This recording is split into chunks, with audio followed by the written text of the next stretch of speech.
So the curtain fell on some extraordinary lives in 2024, each one leaving an echo in the hearts of those who admired their talent and passion. Stories and characters who resonated deeply with us. Voices that filled our homes, faces that lit up our screens, and souls that touched us to the very core. So I wanted to pay tribute to those that passed last year. I wanted to find one link between each celebrity that passed. If I can't find one, I'm just gonna leave it there basically.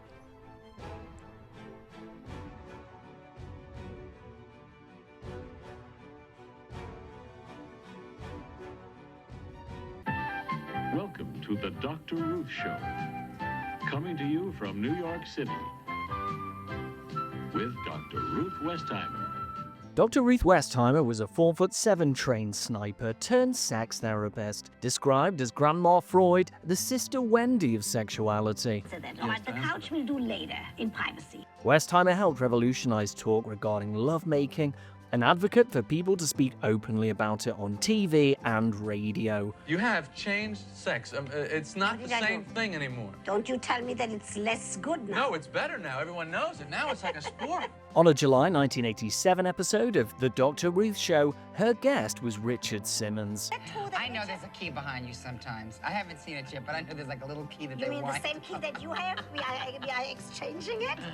A much-loved fitness guru and TV personality who across 5 decades dedicated his life to promoting health, fitness and joy.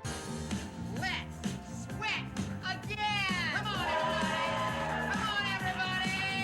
Come on! In 2014, after being such a constant public presence, Simmons completely withdrew from public life, and his disappearance was the source of much speculation. Fortunately, months before he passed, he maintained an online presence, allowing his fans to express their love.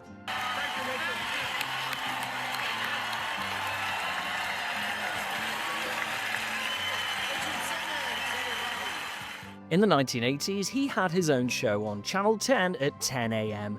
The show that led into his at 9 a.m. was Phil Donahue's Donahue, a show which lasted 29 years. You're just like all of us. You look just like the folks in New York. And we're counting on, well, I hope you're complimented by that. It was the first popular talk show to feature a format that included audience participation, and it wasn't about exploitation or car crash TV. It was a show discussing the political and social issues of the time. What's the biggest grievance? Give us your overview. All right, what we're talking about is that we believe in democracy. He was the king of daytime talk. Held in such high esteem, in 1992 he was inducted into the TV Academy Hall of Fame. Phil Donahue.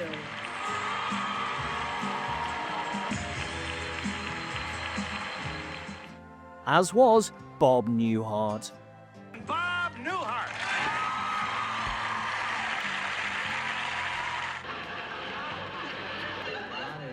Is my best friend, which just gives you some idea of the difficulty I have in making friends.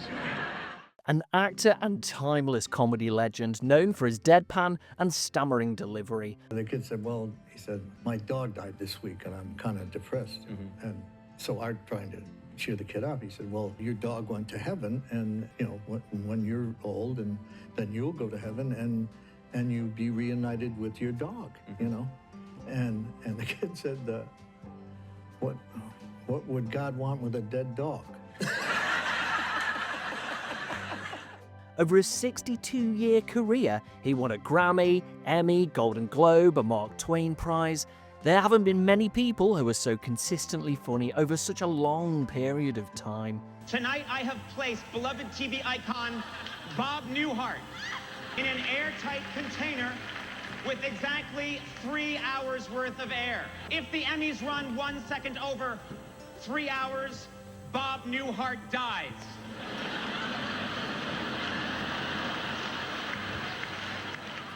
A comedy pioneer beloved by multiple generations. I just love this. Thank you very much. Thank you.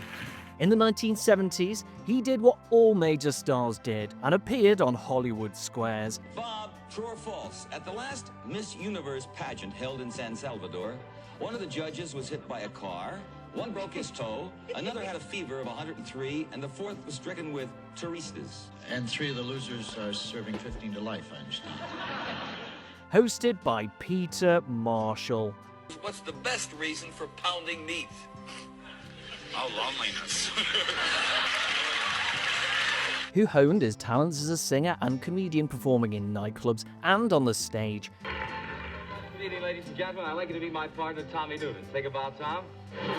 Lovely. Tonight, we're going to do something a little unusual. We're going to open Tommy. His early experience gave him a foundation in showmanship that served him well when he transitioned to television. How does the comic get his tail?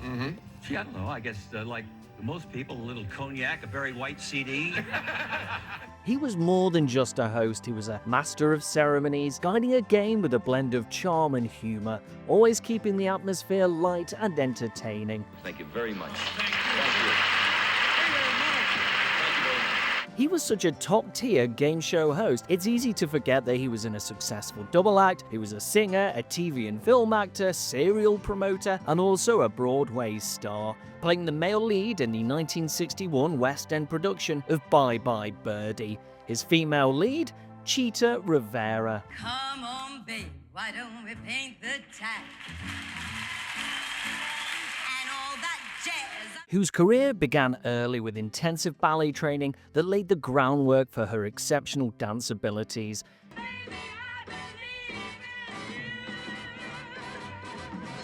She was a legend of the theatre. Her Broadway career started in 1950 and ended in 2015. She could do everything: sing, dance, and act, and her 10 Tony nominations a testament for her versatility and incredible abilities. Thank you, everyone. Thank you, God. She was honored by the Kennedy Center in 2002, alongside James Earl Jones. It reminds us of all that once was good, and it could be again. Who in a career of more than 70 years became one of America's most distinguished and versatile actors, one of the rare few achieving the status of EGOT. Simba, come to me. You can do it. Everything the light touches is our kingdom. Appearing in an exhausting list of successful movies and plays, his deep, booming voice became iconic, making him one of the most recognizable faces and voices in Hollywood. Whose house is this? Carrie Fisher, and she's a little crazy, so get ready to run. But there was a time when he wasn't well known. For example, he was a guest actor in 2 episodes of the 1960s TV version of Tarzan, a first lead role for the young Ron Ely.